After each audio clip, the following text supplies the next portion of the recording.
जमाना कदीम की दुनिया ताकत, खून और फतहों से भरी हुई थी। हर इलाका अपने बादशाह की ताकत पर फख्र करता था और हर सल्तनत अपनी सरहदों को बढ़ाने के ख्वाब देखती थी। लेकिन इस दौर में एक ऐसा नौजवान बादशाह उभरा जिसने तारीख का रुख ही बदल दिया। वो था सिकंदर ए आज़म, जिसे दुनिया अलेक्जेंडर द ग्रेट के नाम से भी जानती है। सिकंदर की जवानी से ही उसकी शख्सियत में एक अजब जलाल था। कहा जाता है कि बचपन से ही उसके ख्वाब आम बच्चों जैसे नहीं थे। दूसरे बच्चे खिलौनों से खेलते थे, लेकिन सिकंदर लकड़ी की तलवार थामे फौजी खेल रचाता, अपने दोस्तों को सिपाहियों की तरह सफ में खड़ा करता और खुद को एक अजीम फातिह विजेता समझता। उसकी माँ ओलंपियस और उस्ताद अरस्तू ने बचपन से ही उसे ये एहसास दिलाया था कि तुम्हें दुनिया पर हुकूमत करने के लिए पैदा किया गया है। दिन गुजरते गए और वह पल आ गया जब सिकंदर ने अपने पिता फिलिप की सल्तनत छोड़ दी। यूनान, ग्रीस का एक मजबूत सल्तनत पहले ही उसके पास थी, लेकिन सिकंदर के सपने यूनान की सीमाओं से कहीं आगे पूरी दुनिया तक फैले हुए थे। वह अपनी पहली फतह पर निकला तो जैसे जमीन उसके कदमों में बिछती चली गई। मकदूनिया से शुरू होकर यूनान के शहरों को उसने एक एक कर अपने झंडे तले लाया। फिर वो एशिया की तरफ बढ़ा। छोटी छोटी रियासतें उसके सामने रेत के झर्रों की तरह बिखर गईं। जहां उसकी फौज दाखिल होती, वहां शहरों की दीवारें कांप जातीं, दरवाजे खुद ब खुद खुल जाते और बादशाह अपने तख्त छोड़कर उसके सामने झुक जाते। सिकंदर की सेना भी कुछ कम हैरत अंगेज न थी। लाखों सिपाही, बख्तरबंद घोड़ेसवार, नेज और तलवारों की चमक, ढालों की कतारें और नगाड़ों की गूंज मानो पूरी दुनिया हिला देती। जंग के क्षेत्र में जब ये सेना कदम रखती तो जमीन कांपती, फजा में गर्द उड़ती और दुश्मनों का हौसला टूट जाता। सिपाहियों को पूरा यकीन था कि वो दुनिया की सबसे अजेय सेना का हिस्सा है। हर फतह सिकंदर के गुरूर को और भी बढ़ाती गई। वो सोचता कि कोई ताकत उसे रोक नहीं सकती। उसके जहन में एक दुनिया, एक सल्तनत का ख्वाब पलने लगा था।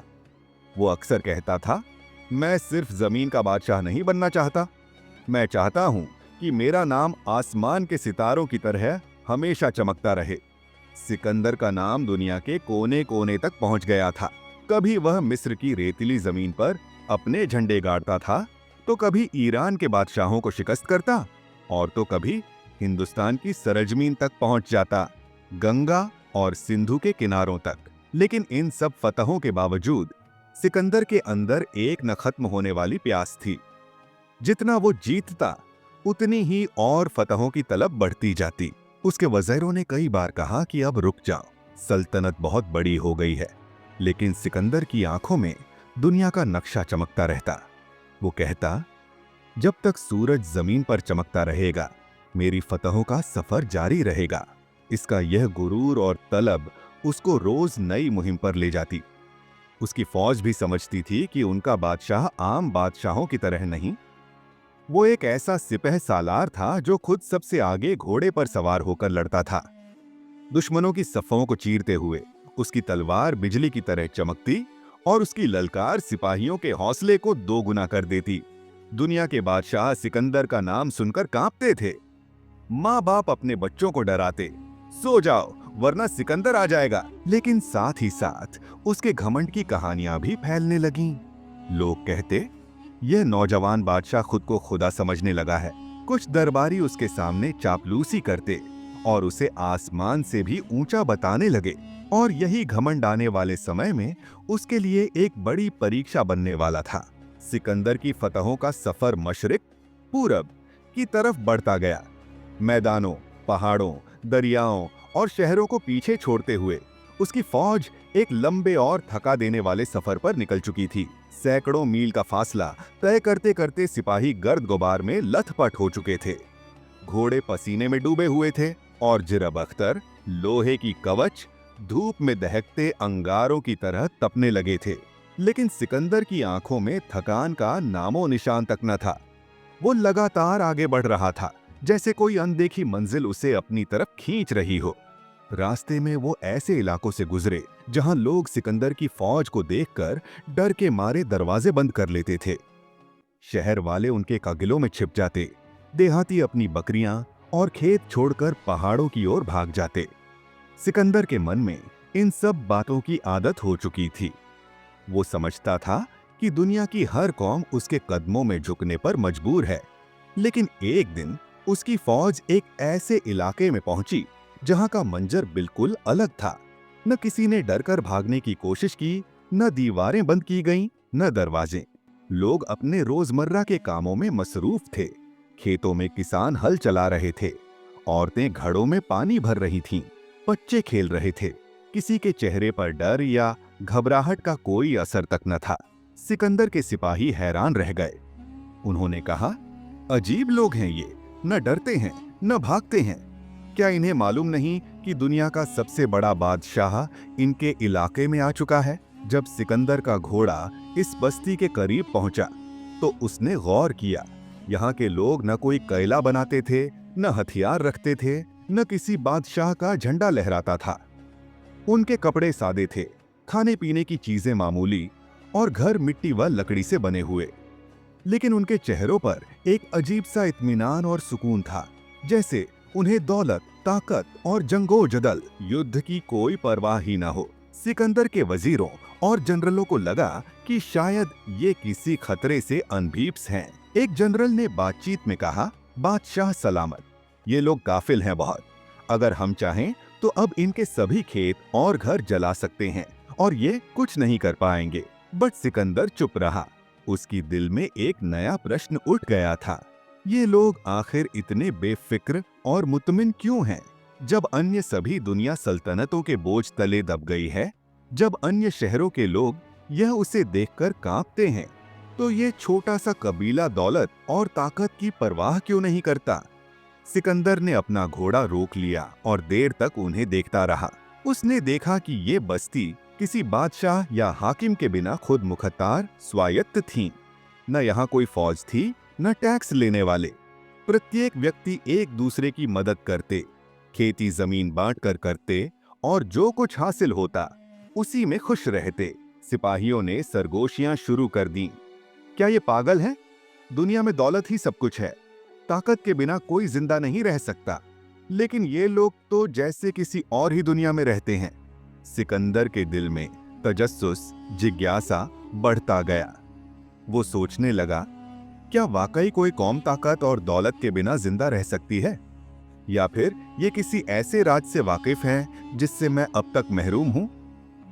रात को जब लश्कर ने खेमे गाड़ दिए और सिपाही आराम के लिए लेट गए, सिकंदर देर तक जागता रहा। उसके जहन में यही सवाल गूंजता रहा।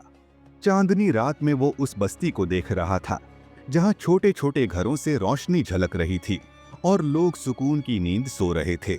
सिकंदर ने दिल में कहा, मैंने दुनिया के बड़े बड़े शहंशाहों को शिकस्त दी है, लेकिन ये आम लोग मुझे हैरान कर रहे हैं।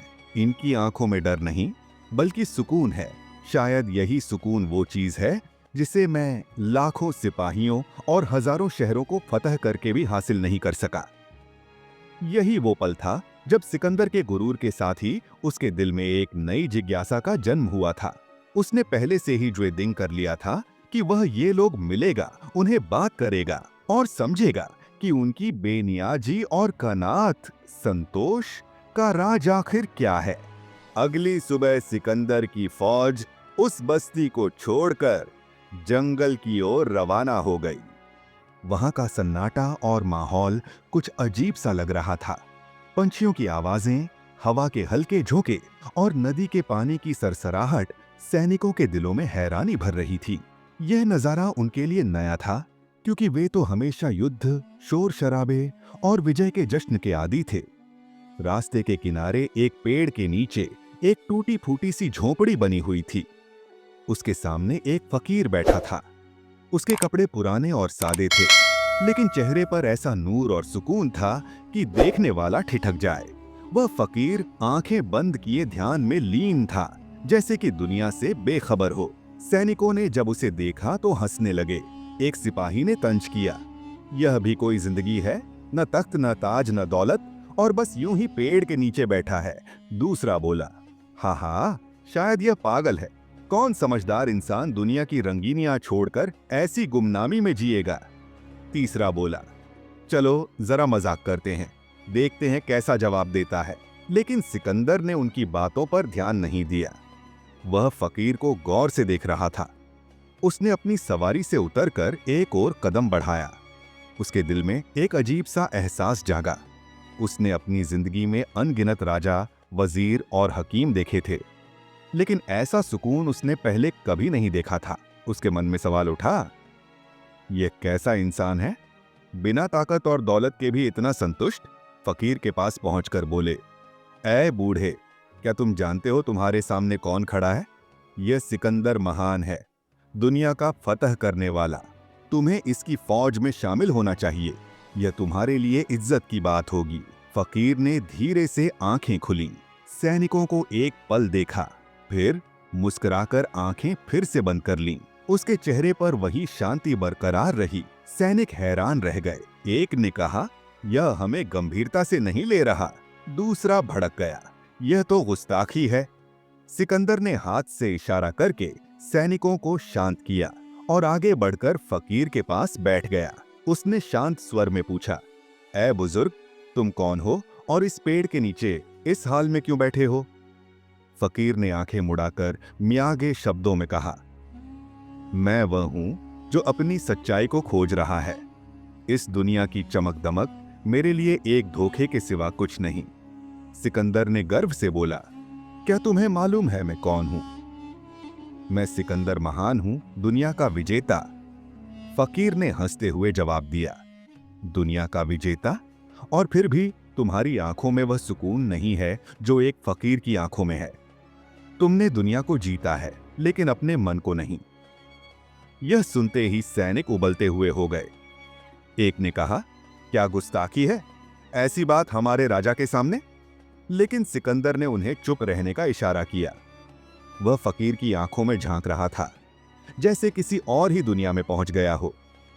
फकीर ने धीरे से कहा, तुम्हारे पास तलवार है, फौज है, ताकत है, मगर मेरे पास सुकून है। तुम दुनिया के तख्त पर बैठते हो मगर नींद में डरते हो, और मैं टूटी झोंपड़ी में सोता हूं मगर दिल बेखौफ और संतुष्ट है। बताओ, असली बादशाह कौन है? सिकंदर के दिल में ये बातें तीर की तरह लगीं। वह सोच में पड़ गया कि जिस सुकून की तलाश में इंसान सारी जिंदगी भागता है, वह इस फकीर को बिना दौलत और बिना सल्तनत के हासिल है। सैनिक हैरान और बेचैन थे, लेकिन सिकंदर के मन में पहली बार अपनी जीतों की असली कीमत पर सवाल उठने लगे। सिकंदर के दिल में फकीर के शब्द तीर की तरह ढस चुके थे। उसके चारों ओर सैकड़ों सिपाही खड़े थे, मगर उस पल वह सब कुछ भूल चुका था। उसके जहन में बस एक ही बात गूंज रही थी, तुमने दुनिया को जीता है मगर अपने नफ्स को नहीं जीत। सिपाहियों ने हैरानी से एक दूसरे को देखे। कुछ के चेहरों पर नाखुशी झलक रही थी। वे अपने बादशाह को दुनिया का सबसे ताकतवर इंसान मानते थे, और अब वह एक फकीर के सामने आदर से बैठा था। लेकिन सिकंदर के दिल की हालत कुछ और ही थी। उसे उस फकीर में कोई साधारण इंसान नहीं, बल्कि कोई गहरा राज महसूस हो रहा था। सिकंदर ने धीमी आवाज में कहा, ए बुजुर्ग, तुमने मेरी आंखें खोल दी हैं। तुमने मेरे दिल में ऐसे सवाल पैदा कर दिए हैं जो आज तक किसी ने नहीं किए। तुम साधारण इंसान नहीं लगते। मैं सिकंदर हूं, दुनिया का बादशाह। मेरे पास दौलत है, फौजें हैं, ताकत है। मैं तुम्हारे लिए कुछ भी कर सकता हूं। जो चाहो मांग लो, जमीन, सोना, सैनिक, सब तुम्हारा हो सकता है। फकीर ने हल्की सी मुस्कान के साथ सिकंदर की ओर देखा। उसके चेहरे पर न कोई लालच था, न कोई इच्छा, न कोई आश्चर्य। उसने आसमान की ओर देखा, फिर सूरज की ओर इशारा किया और धीरे से कह गया, मुझे बस सूरज की रोशनी चाहिए। जरा एक तरफ हो जाओ, तुम्हारा साया मुझ पर पड़ रहा है। ये शब्द सुनकर सिकंदर जैसे पल भर के लिए पत्थर का हो गया। उसने पीछे मुड़कर देखा। सचमुच उसके चमकदार कवच और ताज का साया फकीर पर पड़ रहा था।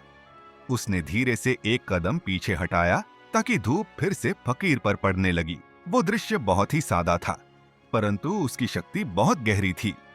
एक तरफ दुनिया का सबसे बड़ा बादशाह खड़ा था, जिसके इशारे पर हजारों सैनिक चल पड़ते थे, और दूसरी तरफ एक फकीर बैठा था जिसे न दौलत की जरूरत थी, न ताकत की, न शोहरत की। उसे बस सूरज की रोशनी चाहिए थी, ऐसी चीज जिसे कोई बादशाह खरीद नहीं सकता। सिपाही ये हुई दाव में दंग रही गए। कुछ ने एक दूसरे से शांति से कहा, इस बूढ़े ने तो अजीब कुछ कहा। सिकंदर ने उसे पूरी दुनिया देने की आसी पेशकश की और उसने बस साया हटाने का कहा। दूसरे सिपाही ने कहा, शायद यही वस्तुतः दौलत है जो न छीनी जा सकती है न दी जा सकती है। सिकंदर चुपचाप फकीर को देखता रहा। उसकी आंखों में अब वो घमंड नहीं था जो एक फतहयाब बादशाह की आंखों में होता है। अब वहां हैरानी थी, विनम्रता थी और सच्चाई की तलाश थी। उसने धीरे से कहा, तुम्हें न दौलत की डिमांड है न सत्ता की। तुम्हारी ये बेपरवाही मेरे लिए हैरान कर देने वाली है। तुम्हारे अंदर ये सुकून कैसे है? तुम दुनिया से इतना बेनियाज कैसे हो सकते हो? फकीर ने शांत भाव से कहा, जब इंसान अपनी इच्छाओं को कम कर देता है तो दुनिया अपने आप उसके सामने छोटी पड़ जाती है। तुम पूरी दुनिया के पीछे दौड़ते रहे इस उम्मीद में कि तुम्हें सुकून मिलेगा, लेकिन सुकून खरीदा नहीं जा सकता। वो तो दिल को आजाद करने से आता है। मैंने दुनिया से कुछ मांगा ही नहीं, इसलिए कभी कमी महसूस नहीं हुई। यह बातें सिकंदर के दिल में ऐसी लगीं जैसे किसी ने बंद कमरे की खिड़की खुला दी हो और ताजा हवा अंदर आ गई हो। वह पल भर को बिल्कुल चुप हो गया। उसके दिमाग में उसकी सारी फतहें, युद्ध, ताजो तख्त, सब एक फिल्म की तरह घूमने लगे। और उस फिल्म के अंत में उसने खुद को अकेला खड़ा देखा, बिना सुकून के। फकीर अपनी जगह पर शांत बैठा रहा, जैसे दुनिया की कोई ताकत उसकी हालत नहीं बदल सकती। सूरज की किरणें उसके चेहरे पर पड़ रही थीं और उसी पल सिकंदर को पहली बार महसूस हुआ, असली बादशाही न ताज में है, न फौजों में, बल्कि दिल की आजादी में। इसी तरह सोचते सोचते रात होने लगी। रात धीरे धीरे उतरने लगी थी। सूरज की किरणें पेड़ों के पीछे छिप गईं और हवा में हल्की ठंडी बयार चलने लगी। लश्कर ने आसपास डेरा डाल लिया। सिपाही आग के चारों ओर बैठे आपस में धीमी आवाज में बातें कर रहे थे। कुछ हैरान थे, कुछ गुमसुम। दिन भर का वो पल जब एक फकीर ने दुनिया के सबसे ताकतवर बादशाह के घमंड को चुनौती दी थी, सबके जहन में ताजा था। सिकंदर अपने शाही खेमे में अकेला बैठा हुआ था। सामने कीमती झूमर जल रहा था, रेशमी पर्दे लहरा रहे थे, लेकिन उसके दिल में एक अजीब सा खालीपन था। वो बादशाह जिसके इशारे पर सल्तनतें कांपती थीं, आज एक फकीर के कुछ शब्द उसके दिल की दीवारों को हिला चुके थे। वो खुद से बड़बड़ाने लगा, मैंने कितने मुल्क फतह किए, कितनी जंगें जीती, कितनी दौलत जमा की, लेकिन फिर भी दिल के अंदर ये खालीपन क्यों है? वो सुकून कहाँ है जिसकी तलाश में मैंने पूरी दुनिया छान मारी? अनदेखी से उसके जहन पर एक फकीर का चेहरा उभरा। वो धूप में बैठा हुआ, संतुष्ट, बेपरवाह, आजाद। सिकंदर ने आंखें बंद की तो उस फकीर की मुस्कान, उसके अल्फाज और वो पल जब उसने कहा था, तुमने दुनिया को जीता मगर अपने नफ्स को नहीं जीता, सब कुछ साफ साफ सुनाई देने लगा। वो उठकर खैमे के दरवाजे पर पहुंच गया और आसमान की ओर देखा। तारे चमक रहे थे। आसमान विशाल और शांत था। उसके दिल में एक कड़वी सच्चाई उभरने लगा, यही आसमान, यही तारे हमेशा से हैं और हमेशा रहेंगे। मेरी सल्तनत, मेरे लश्कर, मेरा ताज, ये सब एक दिन मिट जाएंगे। चाहे मैं कितनी भी फतहें हासिल कर लूं, वक़्त के हाथों से नहीं बच सकता। अगली सुबह जब लश्कर रवाना होने लगा, सिकंदर ने आखिरी बार उस पेड़ और उस फकीर की झोपड़ी की तरफ देखा। फकीर हमेशा की तरह धूप में बैठा हुआ ध्यान में मग्न था, मानो दुनिया के शोर से बिल्कुल अलग। सिकंदर कुछ देर घोड़े पर बैठा उसे देखता रहा। उसके दिल में एक अजीब सी नरमी और सम्मान पैदा हो गया था। वो फकीर न उसके लश्कर से डरा, न दौलत मांगी, न झुका, लेकिन उसने सिकंदर के दिल पर ऐसी छाप छोड़ दी थी जो कोई जंग या सल्तनत नहीं छोड़ सकी थी। सिकंदर ने धीरे से अपने आप से कहा, यह आदमी, यही वास्तविक बादशाह है, जिसे नहीं तख्त की है न ताज की, जिसकी बादशाहत उसके दिल में है। समय बीतता गया। सिकंदर ने और फतहें हासिल की। नए इलाके उसके अधीन आए। लेकिन उसके दिल पर वो फकीर और उसके शब्द कभी नहीं मिट सके। रातों को अलहद में जब जश्न खत्म हो जाते और सभी सो जाते, सिकंदर के कानों में वही शब्द गूंजते, तुम्हारी सल्तनत मिट जाएगी मगर मेरा सुकून हमेशा बाकी रहेगा। और फिर एक दिन जब बीमारी ने सिकंदर को कमजोर कर दिया, वो अपने आखिरी दिनों में बिस्तर पर लेटा आसमान को देख रहा था। उसके चारों ओर खजाने, सिपाही और वजीर मौजूद थे, लेकिन दिल में वही सुकून की प्यास बाकी थी। उसने धीमे से कहा, मैंने दुनिया जीत ली मगर खुद को नहीं जीत सका। उस क्षण उसे एहसास हुआ कि दुनिया की ताकत, दौलत और शोहरत वह सभी क्षणिक हैं। सच्ची बादशाही ताज या लश्कर में नहीं, किंतु दिल के सुकून और कनात, संतोष में है। वो फकीर जिसे लोग मामूली समझकर हंस रहे थे, वह असली में सबसे अमीर इंसान निकला। सिकंदर की जिंदगी का सबसे बड़ा सबक कोई जंग या फतह नहीं थी, बल्कि एक साधारण फकीर की बातें थीं, जिन्होंने उसे सच्चाई का आईना दिखा दिया। यही इस कहानी का असली संदेश है। दुनिया की बादशाही खत्म हो जाती है, लेकिन दिल की बादशाही हमेशा कायम रहती है। ताकत अस्थाई है, दौलत नाशवान है, मगर संतोष और सुकून अमर हैं।